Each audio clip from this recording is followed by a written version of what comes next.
I'm working as a AI researcher at Optimum AI.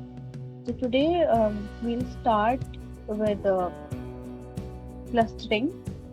We covered the supervised learning, all the supervised learning algorithms, classification and regression, and we were left with unsupervised learning. In unsupervised learning, I'll be covering a clustering algorithm. So I'll start with it now. So what happens? I hope my PPT is visible to everyone. Can somebody confirm in chat?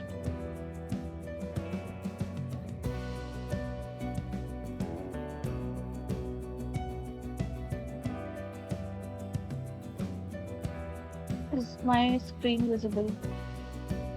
The presentation screen.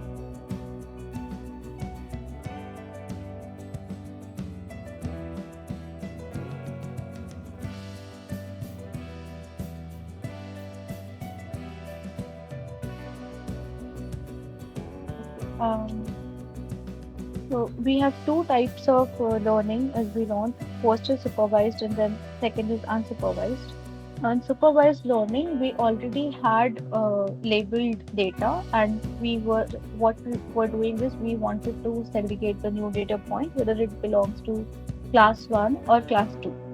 But in unsupervised learning, we don't have any labels associated with our data. So you can see in the picture, the supervised learning has two different categories, whereas in unsupervised learning, there is a single category. Now, in this single category, as I took the example of customer segmentation yesterday, we need to group the similar data points and we need to form clusters. So, suppose now how this algorithm executes is that you have your data points and start you start by choosing a random point as the center of the cluster called centroid, and maybe in this case like you've chosen two centroids. Now for these two centroids you'll compute the distance of each points with both of these centroids, and whichever point is closer to the centroid, say for red centroid we can see that this point is closer, so we'll assign this point to the this red centroid. And here also for this one we computed the distance from the red centroid and the blue centroid, and we found out that it is closer to the blue one, so we'll assign this to the blue one. Now once we have done this, we would get some arrangement like this. Now after this, what we do is we again recompute the centroids by taking the average of all the points, and wherever the average lies we'll consider that as the new centroid. And again from the new centroid we calculate the distance of the points, and whichever point is closest to whichever centroid we assign that point to that centroid. So this process keeps on repeating until and unless we reach a point where we see that our algorithm has converged. So like it is going some n number of times, and now finally we see that we've got such cluster centroids, and if you like recompute the centroids, you'll see that you get the same centroids as the value. There are no more shifts or changes. That is the point when we say that the algorithm has converged. Now the same thing I've documented here as the algorithm. So we randomly initialize some k cluster centroids, and then we repeat the process of assigning all the data points to the closest centroid, and then we move the cluster centroids by computing the average of the points assigned to some cluster k. Now, how do we decide the optimal number of k, or what should be the number of clusters we should be forming? That I'll show you in the code. So I'll move to my coding notebook. The example which I've taken for coding is the same, the customer segmentation example. So we'll first import all the libraries, NumPy, Pandas, and Matplotlib, and then we'll import the data set. Now, once you import the data set, this is how the data set looks like. It has the customer ID, it has the gender, it has age, it has the annual income of the customer in dollars, and it has a spending score. Now, the spending score is such that higher is the value of the spending score, the customer spends the most. So it's like a relative. So if it's 100, the customer spends the most. this is how we compute, like this is how the data set is, and it's a clean data set since we've already studied about EDA, data processing, like multiple number of times, and we've covered it all yesterday. So I've taken a nice clean data set right now for computing this clustering. So how do we compute what should be the number of cluster centroids? So for that, we have a method which is known as the elbow method. So what does it do? So you just need to say consider, if considering your data, you decide that I'll choose the number of centroids between the range 1 and 11. So 1 or 10, 1 to 10, I'll choose whatever is there. I'll choose the centroids that way. So what you basically do is for each cluster, suppose if you take the value of cluster to be 1, you execute the k-means entirely and you compute the WCSs. Now, WCSs is basically the metric which we use to compute the cluster centroids. So it's what happens it computes the distance of each point with the cluster centroids, and as if we have one cluster centroid, what will happen is that the distance will be large, right? There would be a lot. There would be points that are located from a larger distance with the current cluster centroid. So this is the sum of the squared distances. So then you repeat, like you recompute the WCSS value for like taking the cluster to be 2, you recompute it.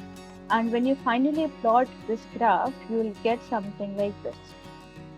In this case, you see that when you started with cluster 1, you see the value is very high, and slowly as you increase to the number of clusters, the value keeps on decreasing.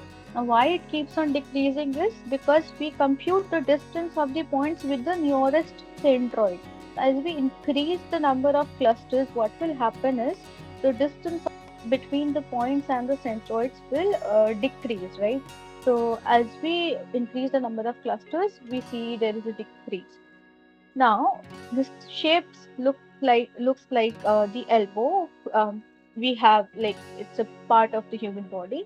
Now, how do we decide the optimal number is the point where we see there is a sudden sharpness or there is sudden decrease. We choose that as the optimal number of clusters. Now here you can see at this point, you see that till this point there was a rapid decrease, and after this point it started decreasing slowly. So you choose this point to be your optimal number of clusters. So in case, like in this example, the value comes to be 5. So once you've chosen the optimal number of clusters, that is 5, what you do is you simply run the k-means algorithm. In order to run the k-means algorithm, you just import k-means. So it's already done here actually while computing the clusters. So I've imported k-means from scikit-learn.cluster, and then we provide in the number of clusters, and then we initialize with k-means plus plus.